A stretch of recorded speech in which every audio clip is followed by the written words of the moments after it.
Thank you for having us. We are a couplepreneur, like we mentioned. My name is Genevieve Thiers. This is my husband, Dan Ratner. We've been married for 2 years, but dating for 9, working together since date 3. Married for 3 years. Oh, sorry. We're very busy. Very busy people. Oh, good Lord.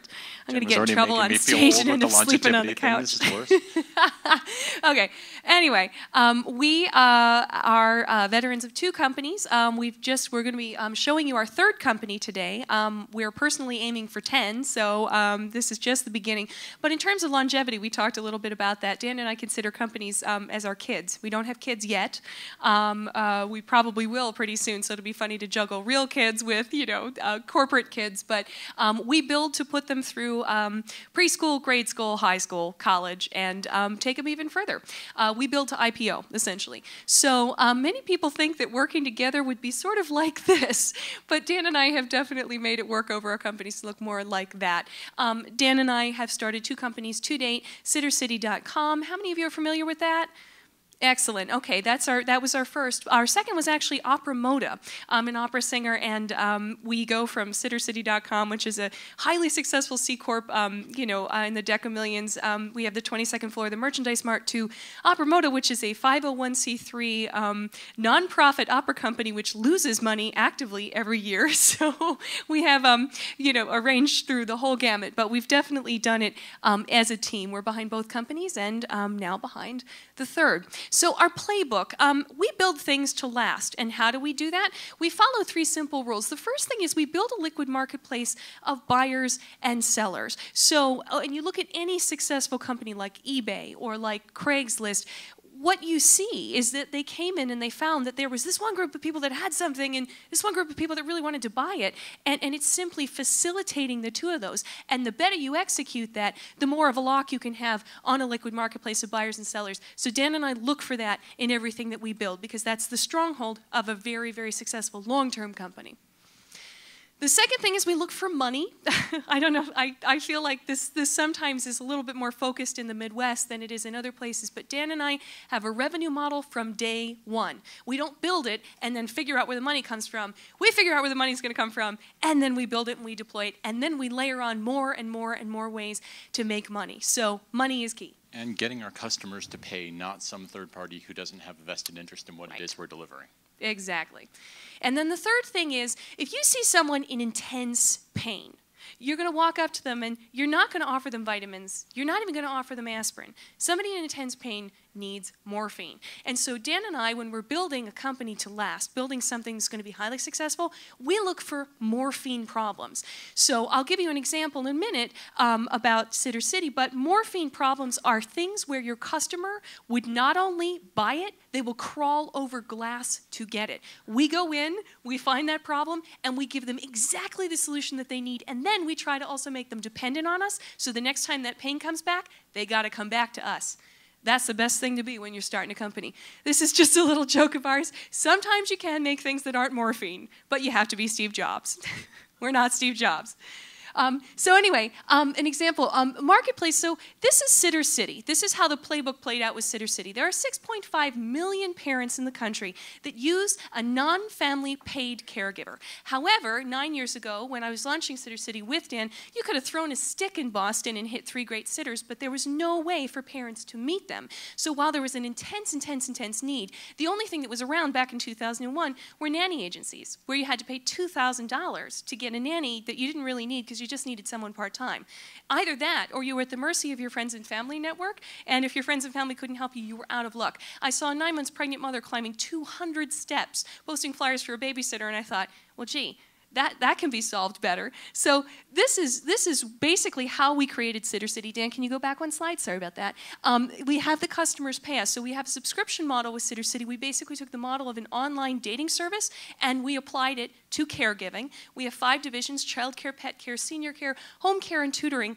And basically the need was, if you could just go online and find hundreds or thousands or millions of caregivers around you and screen them quickly, you would be able to have success when you were making a match. So. Sorry, I got ahead of you. I thought you'd read Brad's book, and we're already doing more faster. I think women do more smarter. We'll have to have an argument about that later. So anyway, America's first and largest network with over 1 million caregivers across the country. That's what SitterCity.com has become, and we are very similar to an online dating service. 5 divisions: child care, pet care, senior care, home care, and tutoring. It's been an absolute blast. It's been wonderful to come out and not only invent the industry, but also be the leader in it as well. It's built to last. It's 9 years old, and we're not going to stop until the IPO and beyond. So let me give you a tiny little tour just so you can see it, just so you can understand these companies that we build. There's similarities behind them, and we just think that's really interesting. This is SitterCity.com. You can see that we actually have the 5 divisions within the site. So when you're joining the site, one of the things that we believe in is you have to allow the customer to see how you're going to solve their pain before they'll actually buy it from you. Because in a lot of cases, we found that moms would come to the site and go, no, you really can't solve my problem, and they just sit there and cry. And we would say, no, we really can. So we wanted to give them a taste of that. So parents can search right on the home page for what they're looking for. Using dozens of criteria, they can actually do a search on the site or post a job. So if you're looking for someone Friday night, that has a car, speaks Spanish, is available from 5 to 7, that isn't allergic to cats, you can actually put that into SitterCity and you can narrow down to find that. In addition to that, you can actually post a job as well, and that's the fastest way to find somebody on the site. This is what it looks like when you're actually in the site and taking a look at a sitter profile. Sitter profiles have over 42 different pieces of information about the caregiver, which if you're a mom is a godsend. Everything from pictures to contact information to videos. But there's also a 4-step screening process. So nanny agencies built their models essentially by saying, oh, we'll do all that for you. The background check, the references, the parent feedback, the interview, we'll do all that for you, and they marked it up to $2,000. What SitterCity.com did instead was we said, no, we're going to put those things into the account so you can do it for yourself. So the sitters run the background checks on themselves, and those are posted for you. The references are right there in the profile. The parent feedback's right there in the profile, and a lot of parents actually do the interview now by Skype. So you knocked out all 4 of those by simply putting it in there and making it something the parent does, which is much safer than actually using an agency, someone that's, not running your household. And we made it incredibly simple to do this. So when you post a job, jobs are sent out every morning, 2 a.m. in the morning from our servers, and they're sent to all caregivers within 50 miles of where you are. So right now in Chicago, if you were to post this job tonight, it would go out to a little more than 50,000 caregivers within 50 miles of where we're sitting. The average job responses across the nation, when you melt it down, is about 11 responses per job. So really, really useful stuff. So we've actually got 2 revenue streams now. It's like I said, you start with one revenue stream that moms would crawl over broken glass to get caregivers when they need them. Why? Because their life falls to pieces when they can't find someone. So that was the first revenue stream, the subscription model, which is about $10 a month. Compare that to $2,000. Fantastic, right? But we have a second revenue stream we started building. This is a corporate revenue stream. 4 years ago, a hospital named Children's Healthcare of Atlanta called us and said, do you have a corporate program? And we said, for you, we do. And we made it instantly. And so that was really neat. So we actually started working with companies. Avon, MasterCard, Fox Networks, Amgen, HCA, they've all jumped on board. And it's been fantastic. So the way that works is basically the company buys a bulk corporate membership per year to cover all of their employees on SitterCity as a work-life benefit to make sure that their employees show up when the kids have a snow day. That's been fantastic for us, but the one that the deal that we're most proud of is one we brought in last year, which was the entire U.S. Department of Defense, Army, Navy, Air Force, Marines. Really amazing deal. There is no one in this country that does not need a babysitter. This just goes to prove that, and our coverage across the country was so great we were able to bring that deal to Chicago, so that was a really great corporate win. So SitterCity is an example, again, of our playbook and what we build. But everything that Dan and I build, we go out and we become, the face of the industry with it. And so with SitterCity, we have worked with every major media source in the country at this point in some way, shape, or form. Everything from The View to Today Show to Ellen to CBS Early Show. We've actually become and embodied the products that we sell. So, for example, I'm a babysitter. I became a babysitting expert with the Today Show. That was something they never had before. Because we came in and we took this multi-billion-dollar industry hidden in plain sight, and pulled it out and showed the nation what it was and that it was a huge industry, we were able to embody that. And I think that's really important anytime you actually build a company, to not only build it, but go out and become the face of it and show people exactly what it is and what it can do. So we've worked with everything from definitions to rate calculators to, you know, more and more. The company's also won over 15 awards, including the Small Business Administration Champion of the Year 2 years ago. So we've been able to build up a pedigree for our company, which has been really important, because a lot of what we do in the end with buyers and sellers is based on trust. So I'm going to now hand it over to Dan to tell you about our new company. Prove that I'm more than just a pretty slide clicker, and kind of go from there. Very pretty. Everybody has their thing about when they discovered the idea for the next big company, whether it was in the garage or in the basement or whatever it may be. I would like to claim that this particular one happened on a parachute, which is not entirely true, but it makes for a good story. So this is the company idea that Genevieve and I have been kind of spending the summer working on and mocking up and getting ready to go. We're in beta testing right now and getting into full-scale launch in the next couple of weeks. So what was it? You know, it started again with that same playbook. What is a really big need that's out there that we just see all the time?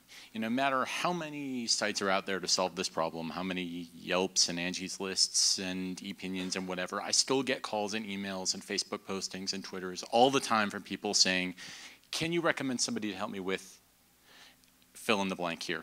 And you know, a little bit of research showed that 90% of people prefer the recommendation of a friend to that of a stranger, even if it's 300 strangers or however many it is that they're finding on popular review sites. They still feel paralyzed making major purchases. So how big is that marketplace? How serious and intense? What can you create there? Well, if you allowed users to organize their vendors and to exchange opinions, allow vendors to post and close deals, you can create that kind of liquid marketplace that Genevieve was talking about. You can get buyers, you can get sellers. When you have that marketplace, it's very, very difficult for somebody to come in and replicate it. A lesson we learned at Sitter City with more than 2 million members and growing, it's very, very hard for the next Sitter site to come along. Having customers pay you, this is not about trying to get some folks to post some banner ads online. This is about total performance-based advertising, about O2O, about driving people into stores to actually make major purchases. So what is it? We're calling it right now ContactKarma. It will definitely have a different, ooh, that was a nice little reverb effect that I got there. That wasn't intended, but it works.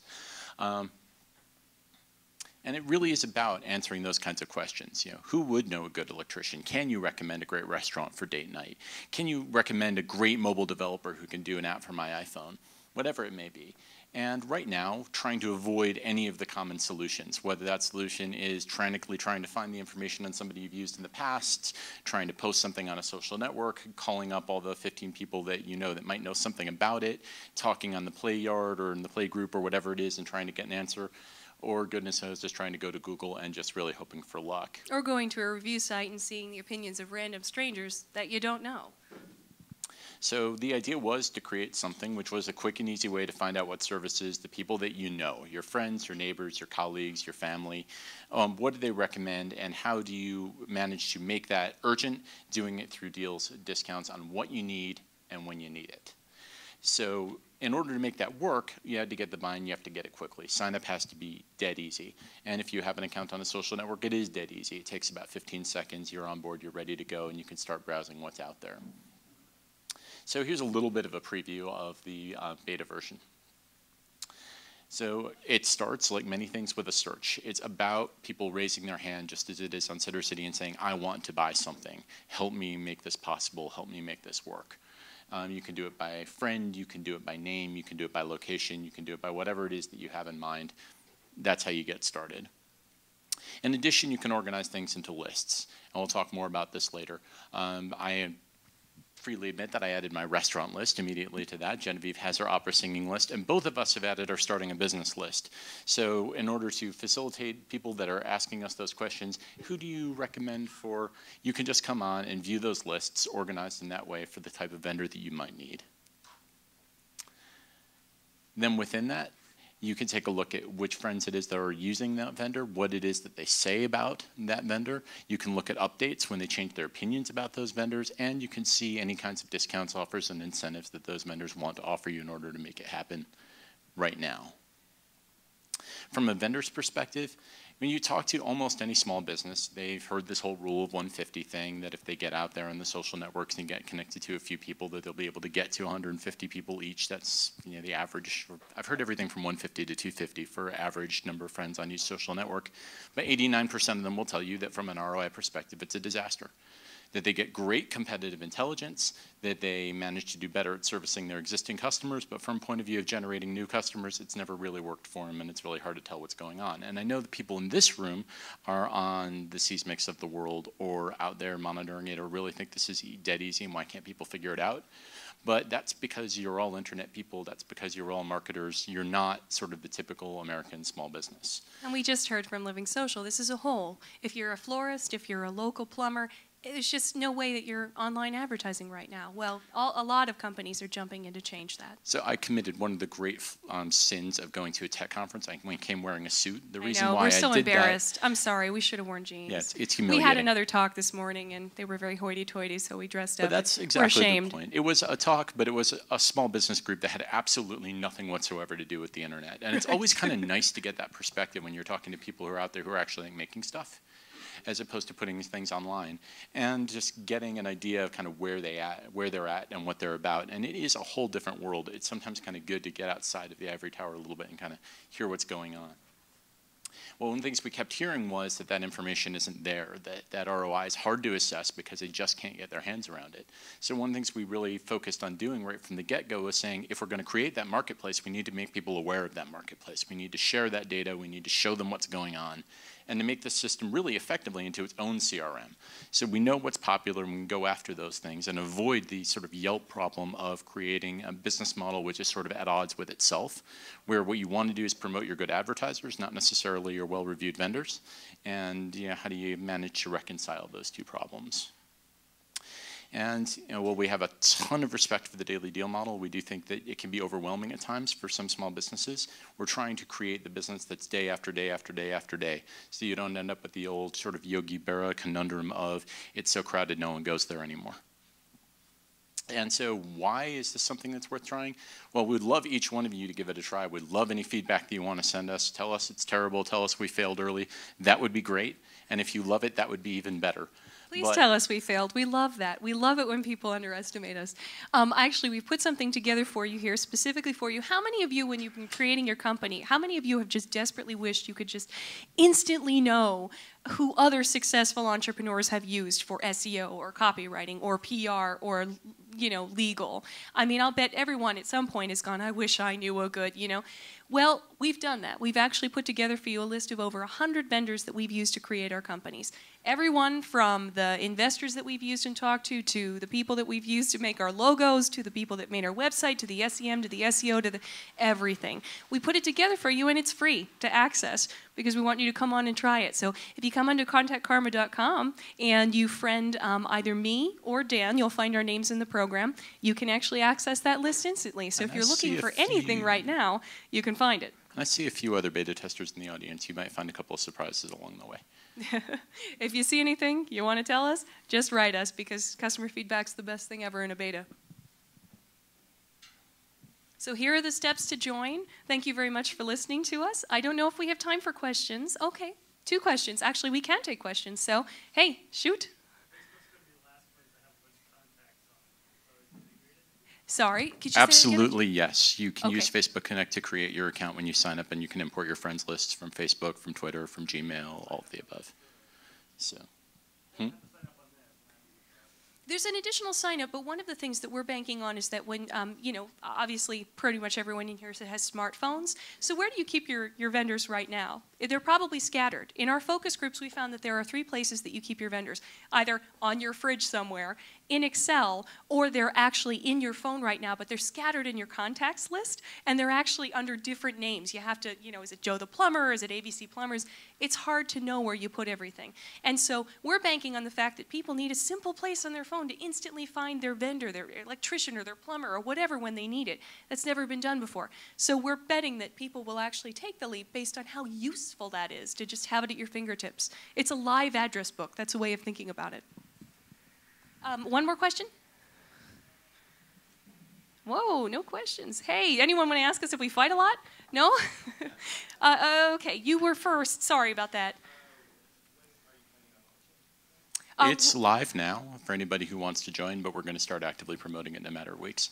Yeah, so technically we're in beta right now, but we're inviting you all to the beta, ContactKarma.com, and if you friend us, you'll be able to see our list of vendors, and hopefully that will be helpful to you. So we're going to try a little bit of a living experiment here, which is that next time there is a major tech cocktail event, we will be here again. We will see whether or not the longevity thing has worked, and you can see whether or not our playbook is working out for us as well. You can call us on it. Okay. All right, well, thanks a lot. We'll let the next speaker come up.